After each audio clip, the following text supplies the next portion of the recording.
বেলাবেলি ঝামেলা ছাড়া আজকে এমন একটা রেসিপি নিয়ে এসেছি যেটা খেলে চপ সিঙ্গারার স্বাদকেও হার মানাবে। আমি গ্যারান্টি দিয়ে বলছি, একটা খেয়ে মন ভরবে না, আরও খেতে মন চাইবে। হ্যালো এভরিওয়ান, আসসালামু আলাইকুম। Welcome to S M lifestyle blog. সবাই ওয়েলকাম করছে আবারও একটা নতুন ভিডিও দেখার জন্য। সবাই কেমন আছেন? আশা করি সবাই ভালো আছেন, সুস্থ আছেন। তাহলে চলুন রেসিপিটা দেখে দেই। তো এখানে আমি মেজারমেন্ট কাপে 1 কাপ ময়দা নিয়েছি, তার সাথে স্বাদ অনুযায়ী লবণ দিয়েছি আর সামান্য জিরা দিয়েছি। জিরা দিলে খেতে অনেক ভালো লাগে। এরপরে সয়াবিন তেল দিয়েছি। সয়াবিন তেল দিয়ে ভালোভাবে ময়দাটাই মিক্সড করে নেব। একটু সময় নিয়ে ভালোভাবে ময়দাটাই ময়াম দিয়ে নেব। তো দেখতেই পাচ্ছেন, এখন আমি একটু হাতে নিয়ে ছাপ দিয়ে দেখব যে আমার ময়দাটাই ডো বানানোর জন্য রেডি হয়ে গেছে কি। তো দেখতেই পাচ্ছেন আমার ডোটাই রেডি, ময়দাটাই রেডি হয়ে গিয়েছে। এখন আমি একটু গরম জল, তো এখানে বন্ধুরা গরম জল ব্যবহার করব। আমি গরম জল নিয়েছি। তো এখানে আমি একটু একটু গরম জল দিচ্ছি আর চামচের সাহায্যে ভালোভাবে এটাই মিক্সড করে নিচ্ছি। আর এখানে গরম জল, সেই জন্য হাত দেওয়া যাবে না। তো এই চামচের সাহায্যে প্রথমে একটু মিক্সড করে নেব, তারপরে আমি হাত দিয়ে ড্রো বানিয়ে নেব। তো দেখতেই পারছেন আমি একটু একটু গরম জল দিচ্ছি, কারণ একবারে ব্যাস দিলে আমার ড্রোটা নষ্ট হওয়ার সম্ভাবনা আছে। আর এখন দেখতেই পারছেন চামচের সাহায্যে আমি একটু নেড়ে ছেড়ে, একটু ঠান্ডা হয়েছে পরে আমি হাত দিয়ে ড্রো বানিয়ে নিচ্ছি।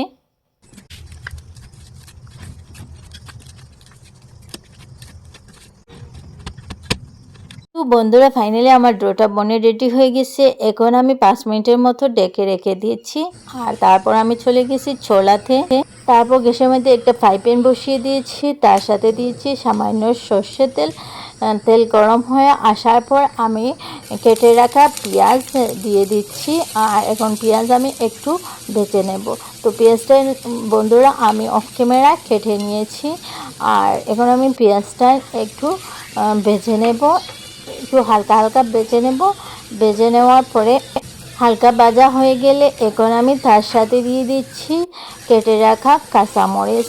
কাঁচামরিচ দিয়ে আরও একটু নেড়েছে পেঁয়াজটা ভেজে নেব। এখন আমার পেঁয়াজটা ভাজা হয়ে গেছে।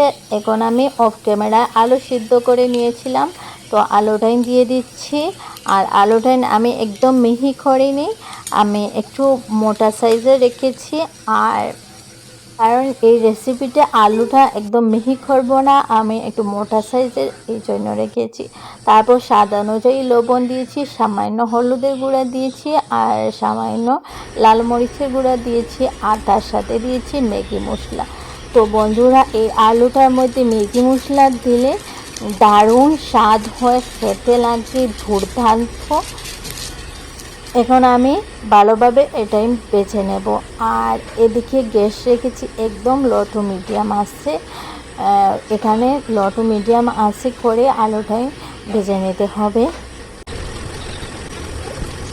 তো বন্ধুরা, ফাইনালি আমার আলুটাই রেডি হয়ে গিয়েছে। এখন আমি চলে আসলাম আবার ডোটা নিয়ে।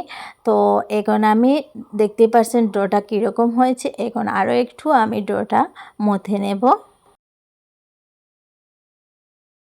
এখন বন্ধুরা, আমি ছোটো ছোটো রুটির সাইজ করে ডোটা রেডি করে নেব। তো একটা আমি দেখিয়ে দিচ্ছি, এরকম সাইজের করে আমি সমস্ত ডোটাকে রেডি করে নিয়ে নেব।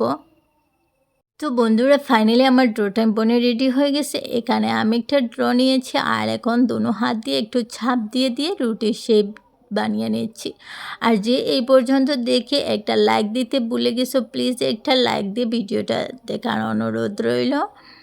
আর আমার নতুন পুরাতন বন্ধুদের সবাইয়ের জন্য অনেক অনেক ভালোবাসা। যেরকম আমার পাশে আছো এইরকম পাশে থাকবে, আর সবসময় আমাকেও তোমাদের পাশে পাবে। তো বন্ধুরা, দেখেন আমার রুটিটা বনে রেডি হয়ে গিয়েছে। তো এদিকে আমি আলু যেটা রেডি করে রেখেছিলাম সেইটা আমি এখন রুটির মধ্যে দিয়ে দিচ্ছি। আর এখানে একদম খঞ্চুসি করবেন না, একটু বেশ করে দিয়ে দিবেন। আর এদিকে আমি রুটিটার মুখ বন্ধ করে দিয়ে দিচ্ছি। তো আপনারা ভিডিওটা দেখে বুঝতে পারবেন আশা করি। সব দিক একসাথে মিশিয়ে আমি মুখটা বন্ধ করে নিয়ে নিচ্ছি। আর এখন একটু হাতের সাহায্যে ছাপ দিয়ে দিয়ে একটা শেপ দিয়ে দেব। আশা করি তোমরা ভিডিওটা দেখে বুঝতে পারবে। তো দেখতেই পারছেন আমার একটা বনে রেডি হয়ে গিয়েছে। আর এরকম করে আমি সবটি বানিয়ে নেব। তো তোমাদের বোঝার সুবিধার্থে আমি আরও একটা ড্র নিয়েছি আর এরকম ছাপ দিয়ে দিয়ে রুটি বানিয়ে নিচ্ছি। আর তারপরে আমার রুটি বনে রেডি হয়ে গেছে। এখন আমি আলু দিয়ে দিচ্ছি। এখন আবারও রুটিটা সব দিক একসাথে মিলিয়ে মুখটা বন্ধ করে নিয়ে নেব।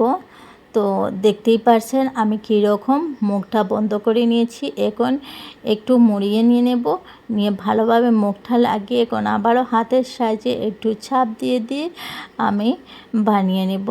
তো দেখতেই পারছেন আমার এটাইও বনে রেডি হয়ে গেছে। এরকম করে আমি সবটি বানিয়ে রেডি করে নেব।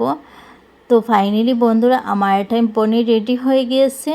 এখন আমি চলে আসলাম গ্যাসের মধ্যে। তো এখানে আমি একটা লোহা কড়াই বসিয়ে দিয়েছি, তার সাথে দিয়েছি সয়াবিন তেল।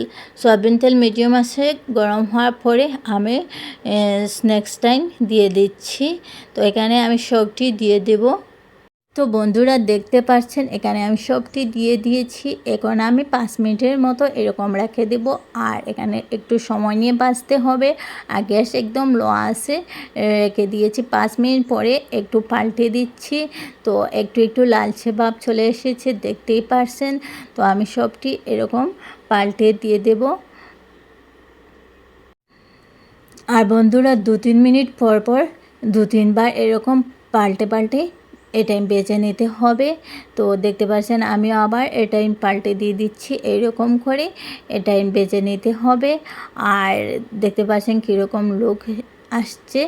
তো ফাইনালি বন্ধুরা আমার এটাই বনে রেডি হয়ে গেছে। এখন আমি সবটি উঠিয়ে নিয়ে নিচ্ছি। আর দেখেন কীরকম লুক এসেছে। তো বন্ধুরা একবার হলে ট্রাই করে দেখবেন। আমি গ্যারান্টি দিয়ে বলছি, একবার যদি আপনারা এই রেসিপিটা বানিয়ে খান তাহলে বারবার খেতে মন চাইবে। তো দেখতে পাচ্ছেন বন্ধুরা আমি সবটি উঠিয়ে নিয়েছি আর কীরকম লুক এসেছে এটাতে। এখন আমি এদিকে একটু পেঁয়াজ স্কোয়ার সাইজ করে একটু পেঁয়াজ কেটে নিয়েছি আর সামান্য মরিচ নিয়েছি আর তার সাথে লবণ দিয়ে এটা আমি ভালোভাবে মিক্সড করে নিয়ে নিচ্ছি। এখন আমি চাকু দিয়ে এটাইতে মিডিলের দিকে কেটে নেব। তো দেখতে পাচ্ছেন এরকম করে আমি সবটি কেটে নিয়ে নেব। তো দেখতেই পাচ্ছেন আমি কীরকম কেটে নিচ্ছি। তো দেখতে পাচ্ছেন বন্ধুরা আমি সবটি কেটে নিয়েছি। এখন এটাইতে মধ্যে দিয়ে দেব আমি একটু সস।